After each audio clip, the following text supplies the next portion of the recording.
Okay, students, let's start our class. After function, we have to learn about recursion. Recursion is being covered after functions because in recursion, functions basic is known to be a prerequisite, right? So you know functions. In functions, we have three operations: declaration, definition, and calling. In recursion, that calling and as well as calling, it will have a returning also. Calling and returning are very important. So if you have understood well in functions about calling and returning, suppose one function is main, it calls another function that is factorial or sum of the digit or any other function.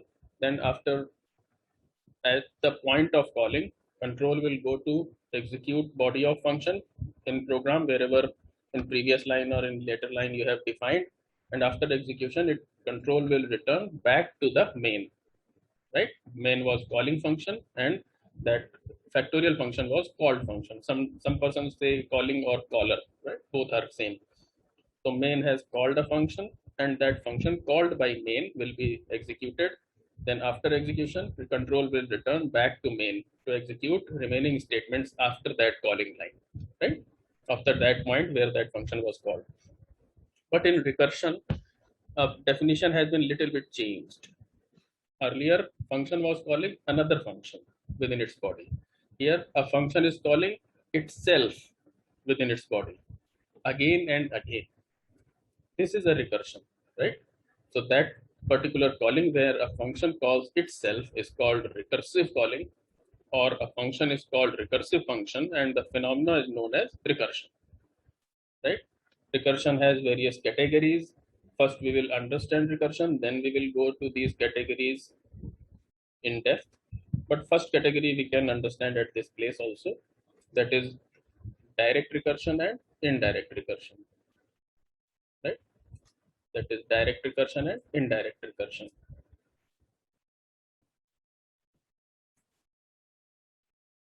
So that direct recursion means a function calls itself directly, right? That means, for example, it is mentioned over here, a function is calling a again, same function within its body. Then this is direct recursion. If somehow A calls B and B calls A, then it is indirect recursion.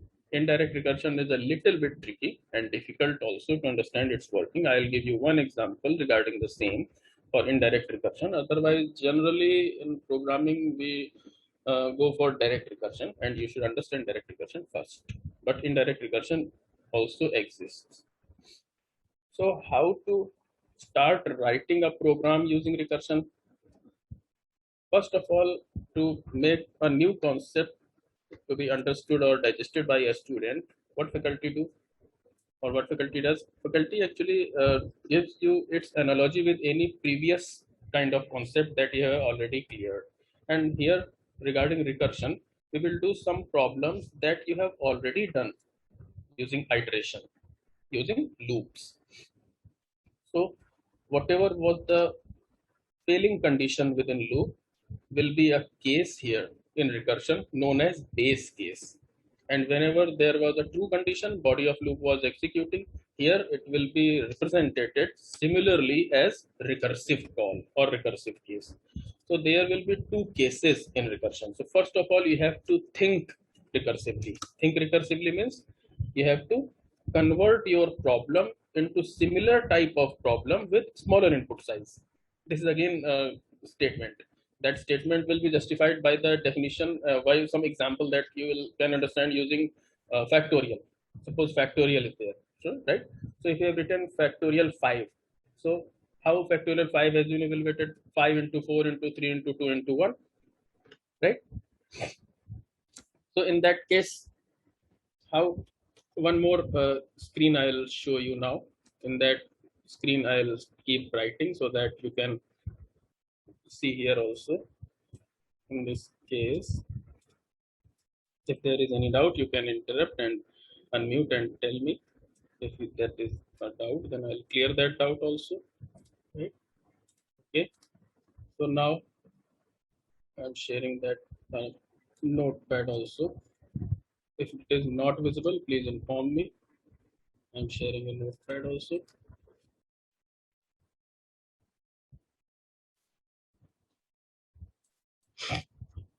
So in notepad, suppose I want to find factorial 5, right? So I have written here factorial 5. So factorial 5, according to the mathematical definition, we write factorial 5 is 5 into 4 into 3, right? Into, sorry, 2 into 1. This is factorial 5. And that can be represented as, factorial 5 can be represented as 5 into rest of the portion from 4 to 1. That is actually factorial 4. That is actually factorial 4, right? So we can represent 5 factorial 5 as 5 into factorial 4. So if I'll say it in general, suppose I want to find factorial of using a function.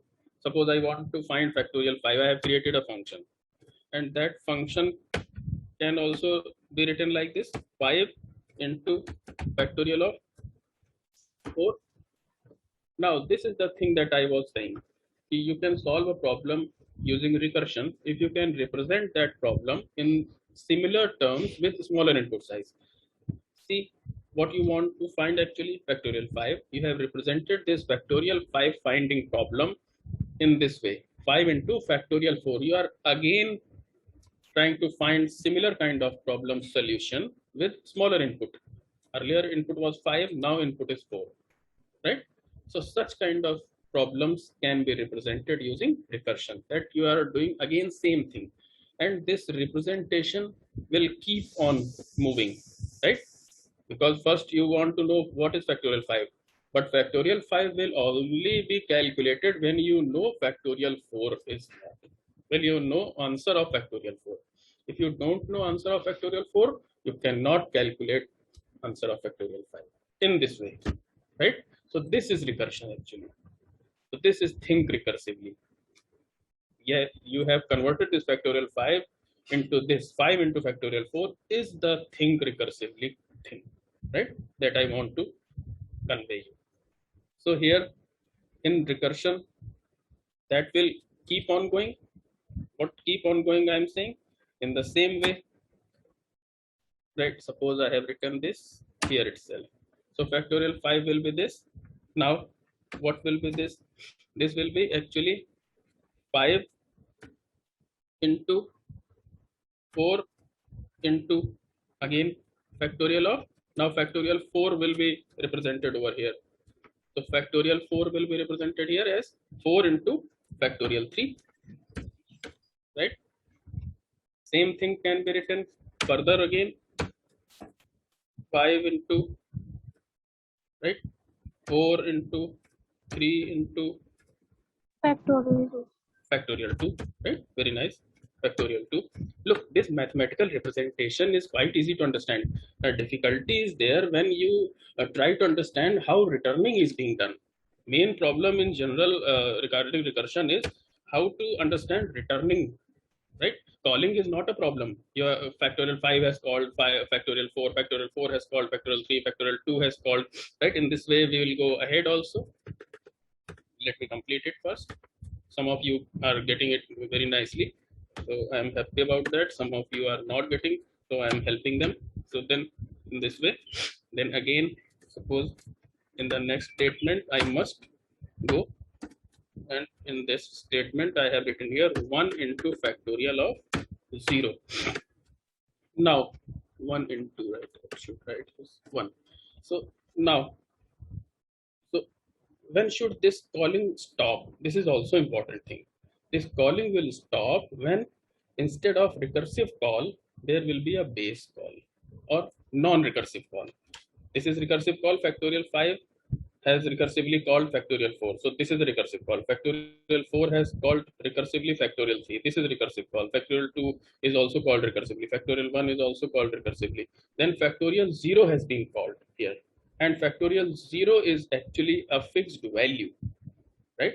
Factorial 0 is actually a fixed value that we have to decide, and that we have already given here, right? Whenever you will pass a number whose factorial you want to know and that number is 0, then we will simply replace that call with value 1. So factorial 0 is actually 1. Now with this case, with this value only, we can return, start returning. So this is a calling procedure from factorial 5 to this line. This is a calling procedure, and then we will have a returning procedure. So how it will return? It will start returning. So now we can write here up to this point 5 4 3 2, and this all we have to write over here, and in place of fact 0 we will write here 1, right? In this way we have to return. So now this thing is actually returning to fact 1, right? In this way it will return. So in the same way I cannot write over here because I have removed all the callings and I have written only numbers. So in place of this you should go in backward direction.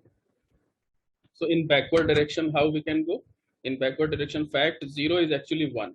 So we can replace this fact 0 by value 1, right? So instead of writing this thing, I'll replace here itself and reach to the original question. So fact 0, whenever I call a function and that function returns me a value, then at the place of calling, that value will be kept and function will be removed, right? Or function will leave that value at its called place. So fact 0 was called at this place. So at this place it will leave 1. Then who has called fact 0? Fact 1 has called fact 0. So this is actually 1 into 1 is 1, and this is the result of fact 1. In this way, in backward direction it will move, and earlier, and as soon as it will reach to the fact 5, it will have value 120, right? So this is calling procedure, and in backward direction this is returning procedure. So backward direction returning procedure is also quite interesting as calling procedure was.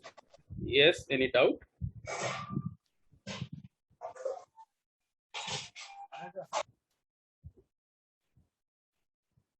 Don't unmute your mic. Whenever you have doubt, you should unmute only.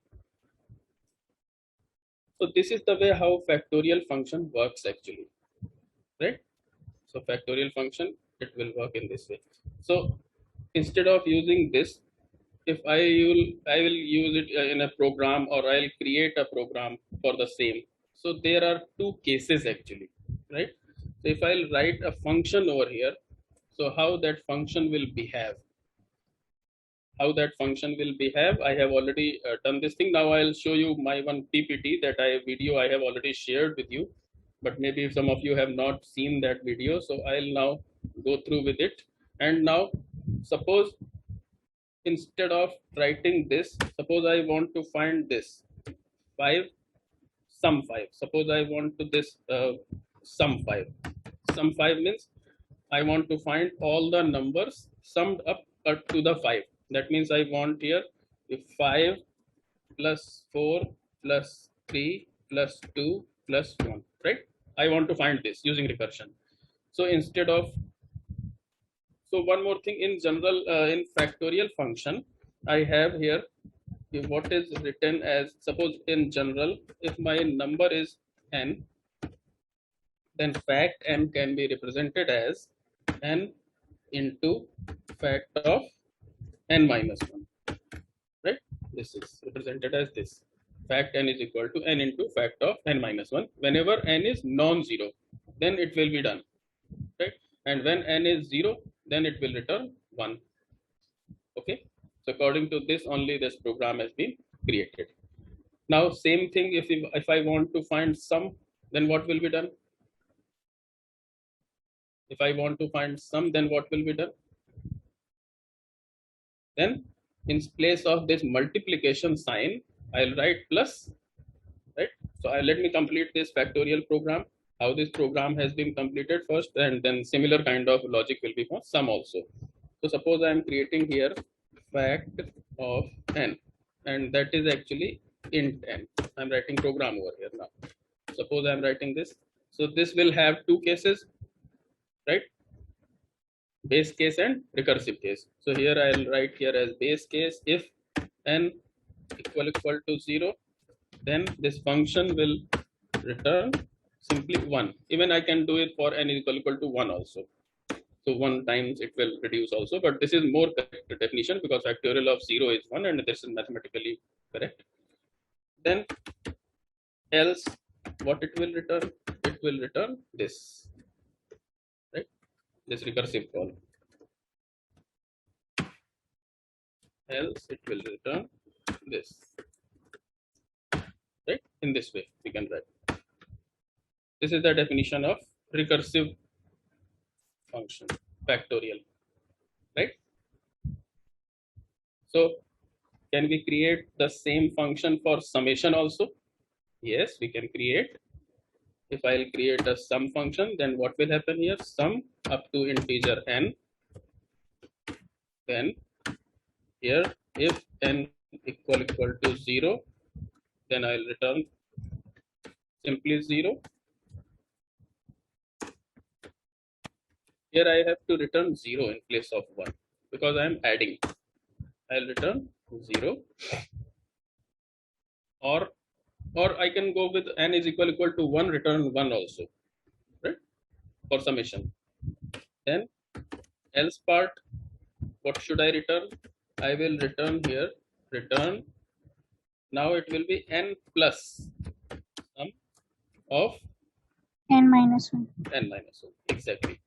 So here it will be, there are two changes in both the code. In factorial, you have actually returned 1 at n is equal to 0.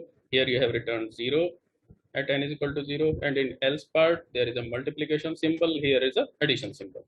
Only this is the difference. Otherwise, there is no difference. Here you are multiplying from 5 to 4, 3 to 1. Right? Here you are adding 5 plus 4 plus 3 to 1. Right? In this way. So now I'll show you my PPT and then stepwise execution will be there and you can understand. Anybody else want to say something?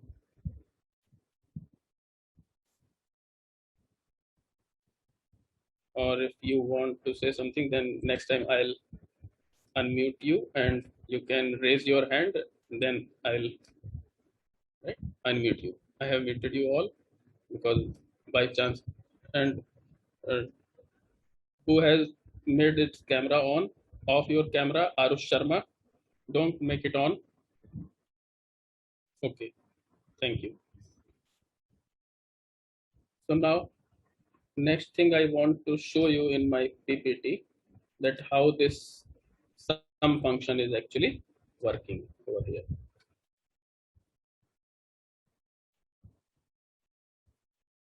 Just a minute, I am sharing the screen, don't worry.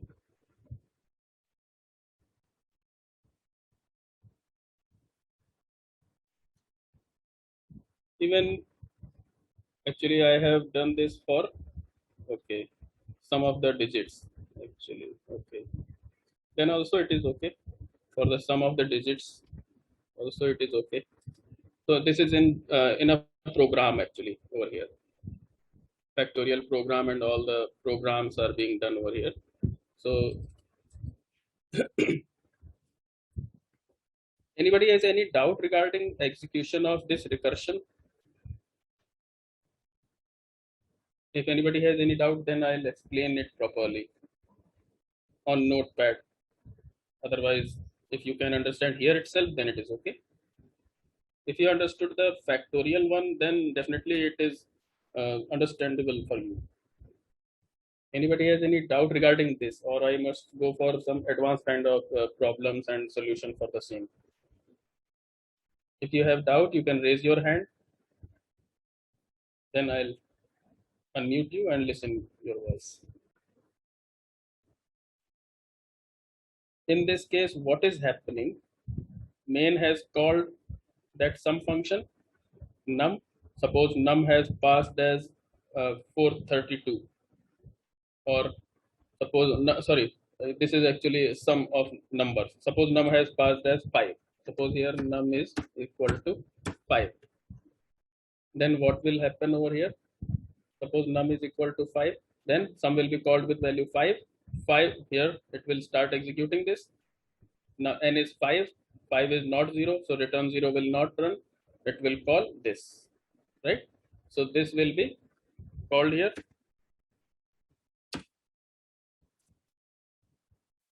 or you can go with this.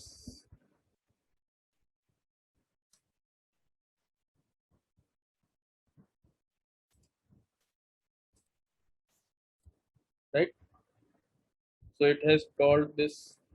I must remove this all, make it completely visible for you. Suppose this function has called with some value 5, right? Then what will happen? This function sum will call this. This is actually return 5 plus some 4, right? At this place. So this return and this entire thing we should understand. Return 5 plus some 4, and it is called by sum 5. So whenever sum 5 will have its answer, it will return this value to which? To main. Actually, main has called this. Main called sum 5.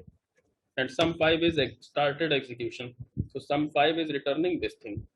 So whatever it is returning in main, at the place of calling, that value will be replaced by that calling, right?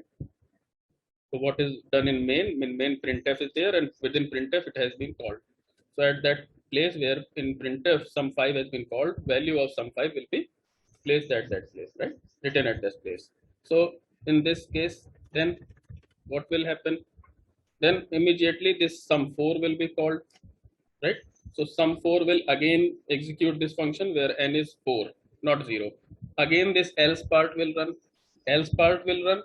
Then this will actually return what? There will be, I think there should be two return statements, so that one return will be for 5 and another return will be for 4, right? In this way, return, and this sum 4 will be having a returned value. Return, it will return here 4 plus some 3. 4 plus sum 3 will be this next expression.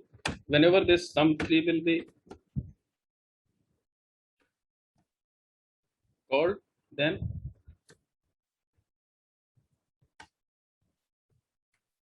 at the place of sum 3, it will, if you want to make brackets, then it will be more beneficial for you, that this should be returned in this way, right? Then this return is written here, and this return will be in brackets. In this way, you can understand how these functions are being called by another function and returning is taking place. This return will have this return 4, and at the place of sum 3 here, again return, that will be 3 plus sum 2, right? Number of open and close brackets you should remember. One more bracket should be there, right? So in the next case, what will happen? It will again go to this place, and it will continue with this one. And here within this sum 2, it will be actually 2 plus return,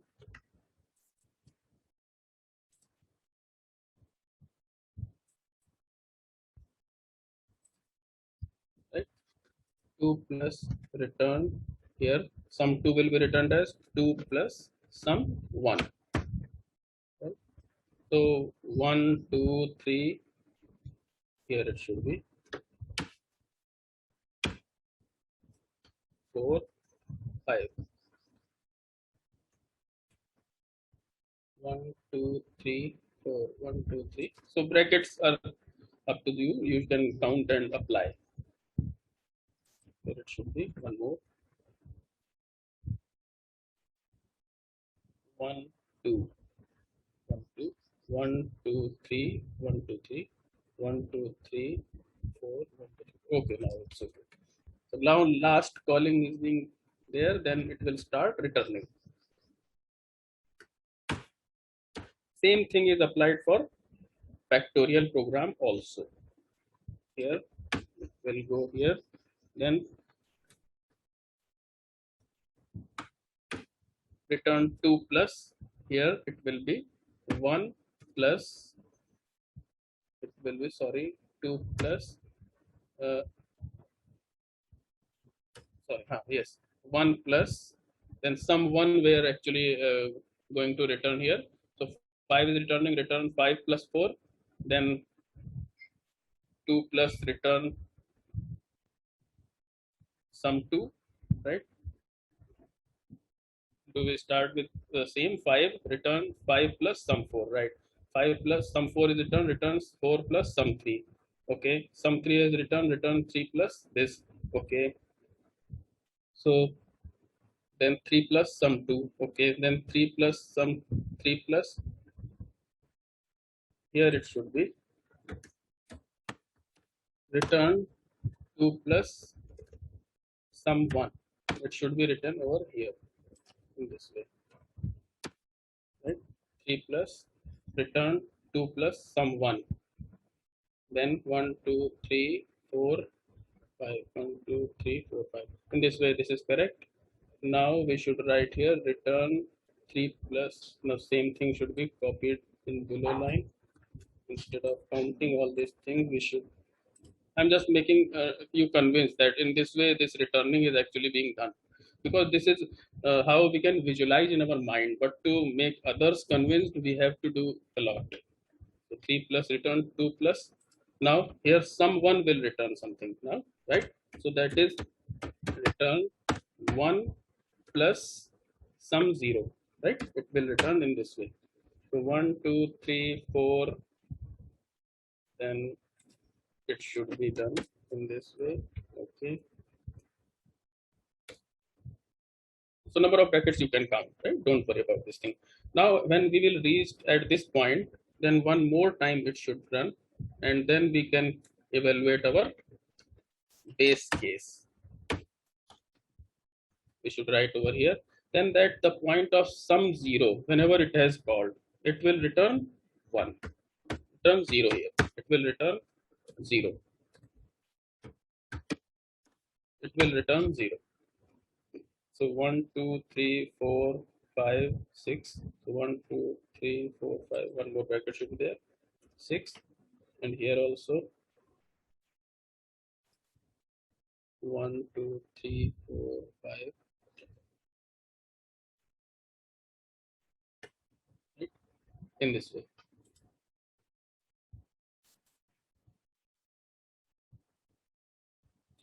Okay.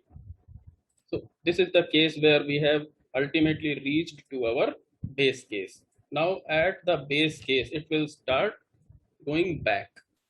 So now it will start reducing. So how it will start reducing? At this place, from this place, it will come to next place, and that is called as unwinding. Unwinding of recursion.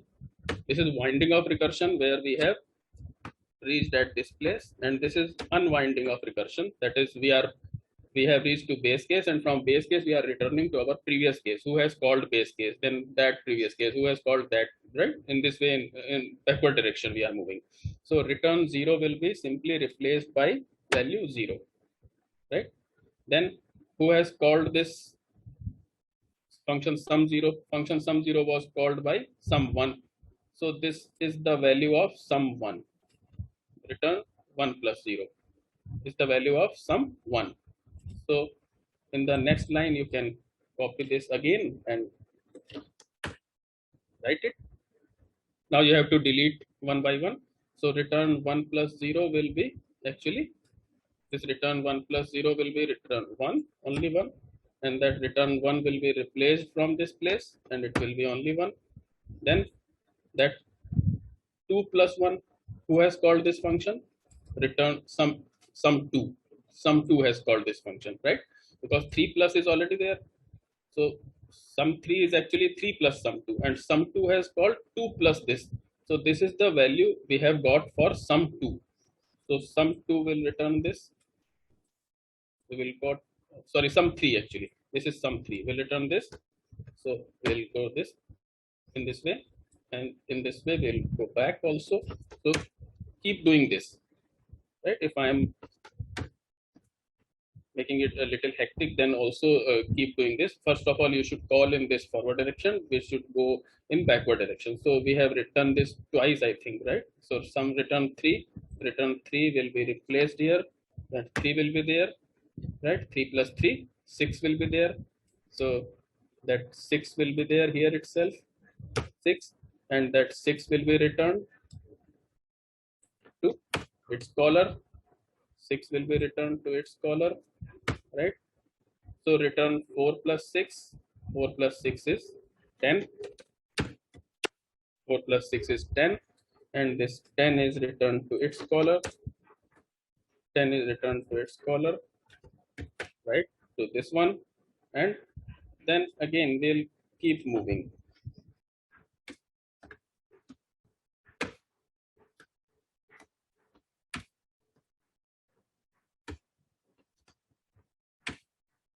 Right? So this return 5 plus 10. So this is actually 15. And 15, this has been result of sum 5, right? Sum 5, return 15, and this will be returned to main. This will be returned to main. 15 returned to main. So in this way, in forward direction and backward direction, it will go. If I will remove this plus symbol by multiplication, replace this plus symbol by multiply, then it will be simply answer of factorial program, right? So in this way, we can understand this, and we can compare this with our iteration logic also. What was our iteration logic to sum up all these numbers in reverse direction? How can we write?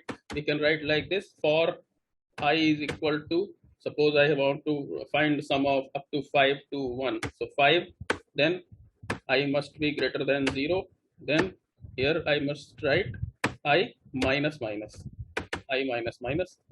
Then within this for loop, I must write sum is equal to sum plus I.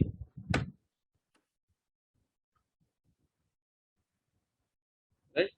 Sum is equal to sum plus I. So this is the condition, I greater than 0. In recursion, same condition is working like a base case. Right? You can see in program also, if n is equal to 0, return 0. So this base case is related to the condition of the loop, because loop you have already understood very well. And then what is the recursive case? That here recursive iterative case is this, you are calling that same function. Here you are calling that same variable sum. Sum is equal to sum plus I. This is iterative case. And here in program you are calling this same function sum n minus 1. This is recursive. So n plus sum n minus 1. So in whatever you have done in iteration, you can relate it to the recursion also.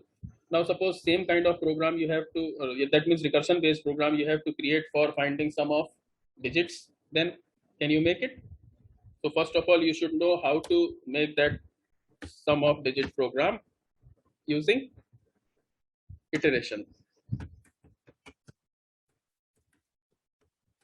Sum of digit, right? I should write it here, sum of digits using iteration. Everybody knows about it. Now, can you make it using function? Suppose I have written here one function. So using functions, you should know this. Sum of digit program using function. Suppose n is the number whose sum of digit I want to find. Then within that function, what should I write? Within that function, I'll start executing two things. Two things is that, first of all, I must write here, suppose one variable is x. I have found first digit by this logic. Then I must decrease my number by 10. So these are the two logics that I have to repeat every time. And that repetition will go on as soon as my number is not 0. So that means how, that means I must write here a while n is not equal to 0 is the condition, right? I will start writing this loop.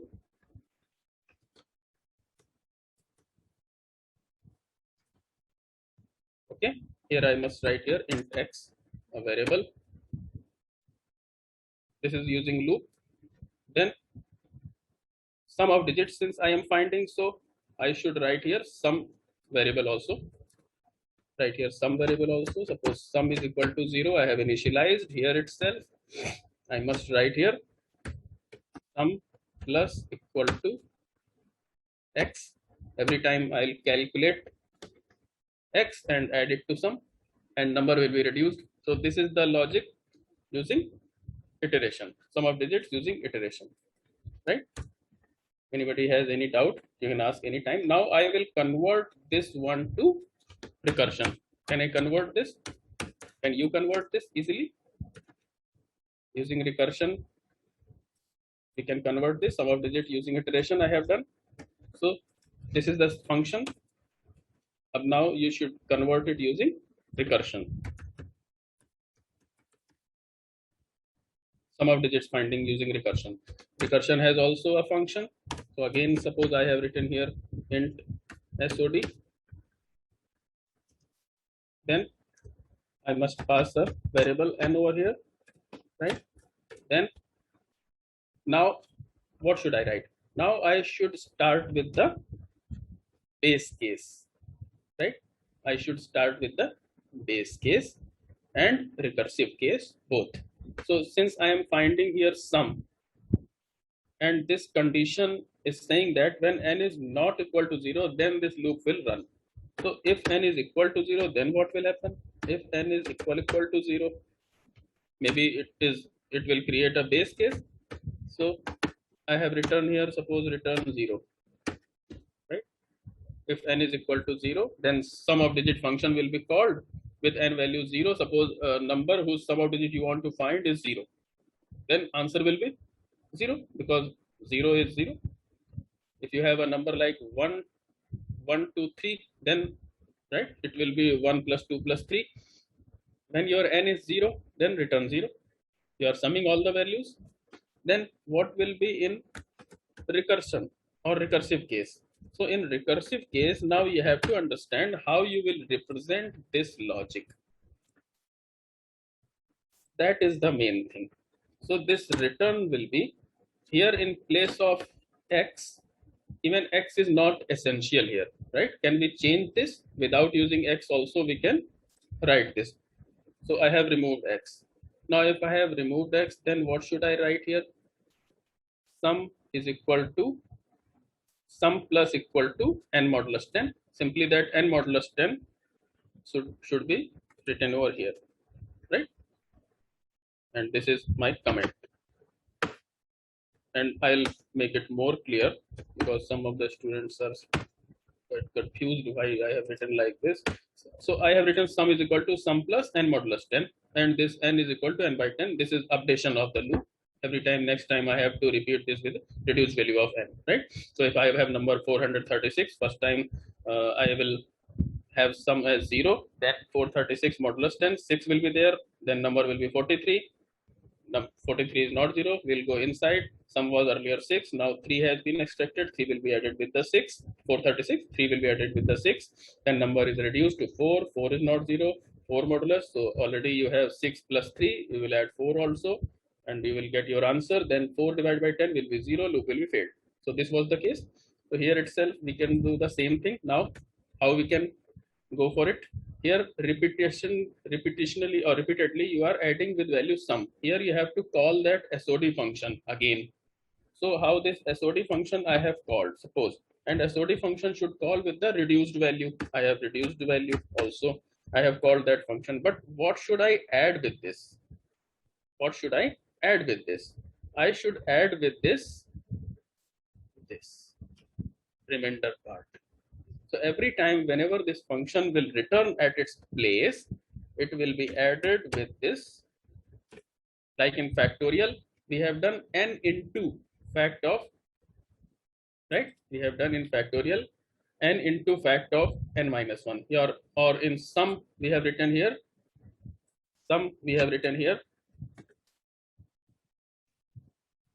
5 plus sum of 4 minus 1. That is n minus 1.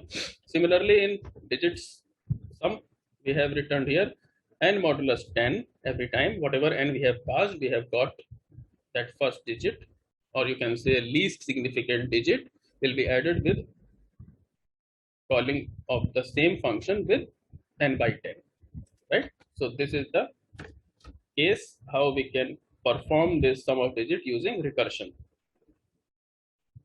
right? Now we will see that PPT to understand its working. Anybody has any doubt till now?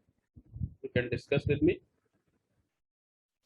or I am sharing that screen with you, right? Now, this is the case. This is the program for finding sum of digits. This logic I have already told you. Now we'll see execution of this logic. So stepwise program execution. In main, I have called this function with value 465. So its body will execute like this. Num is 465. So first time you have called this function, body of loop will run. Num is 465, not 0. So if will not run, else will run. If and else will run, that means return this expression will run. Within return, this expression will be evaluated, and whatever value is obtained, that will be returned by this sum function first time. So else part will run. Else part will run. That means this will run. Return of this. Now you have to calculate this return. Return this is 5 plus sum of 46. As soon as this return expression has got this one inside this calling of sum, it will start executing that sum again, right? Whenever this sum of 46 will get its value, that value will be added with 5 and that will be returned, right? In this way, till now this adding with 5 will be pending, and you are here going for calculating sum 46. So sum 46 is num is again 46. Again a return statement will run, else return statement will run. So else return statement will be written over here. Return sum 46 is written like this.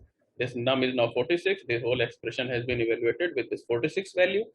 Again, we will calculate this. So this 6 plus now your sum function has called with value 4, right? Sum function has been called with value 4. Anybody has any doubt, you can raise your hand and I'll unmute you and you can talk to me, right? So sum will be called with 4. Again, 4 is not 0. So if will not run, return 0 will not run, else will run. So entire this return will run. So what it will return here, it will this sum 4 will be written like this. Sum 4 has been called and it will leave here this calculation or return here this calculation at this place. So only this returning and calling you should understand in factor and recursion, and you will be master of recursion. Every time you have to understand this one only. How this function has been called and what it will return ultimately, and what are the other statements remaining after returning. This is also important, right? We'll see one example for the same in the same slide. So then here sum 4 will be written like this. Now in this, we'll solve it further, this blue expression. Then we'll have 4 plus sum 4 by 10, that is 0. Now you have called some function with value 0. And you have called the sum function with value 0. That means you are executing base case. And that base case is this. Num is 0, it will return 0. So whenever this function is called with value 0, it will leave 0 as an answer. So sum 0 will be simply return 0, right? And return 0 means simply 0. Return 0 means it will function will return from this place and value will be left, and that is 0. That 0 will be added with this 4 because that was pending, right? 4 plus 0. Then that will be the answer of this return. So this will return this summation 4 plus 0, that is 4. Come to the backward direction, it will leave 4 at this place. 4 will be added with this 6. So this will be 10. This is returned again. 10 will be returned to 5. This is added to 5. 5 plus 10 will be returned and return main 15 to main and printed. So this output will be 15 for this code snippet. Even this is a general program. You can do this for any numbers, sum of digits. Similar kind of program you should do for the reverse of a number. Now it is up to you. You have to create reverse of a number. Otherwise, I'll explain in next class what we have to do in this case. So these examples. One more thing I want to say about this example. These examples are one more category. That category is non-tail recursion. Why it is non-tail recursion? Because recursive call is not the last operation. Last operation is what? Last operation is addition. In factorial, last operation was multiplication. So this is called non-tail recursion.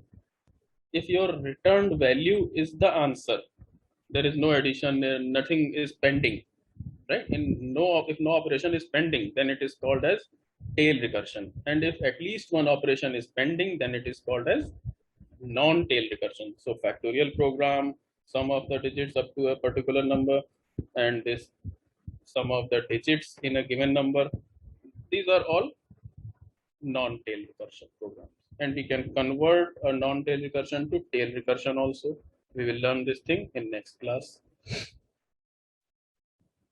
So anybody has any doubt, you can ask me.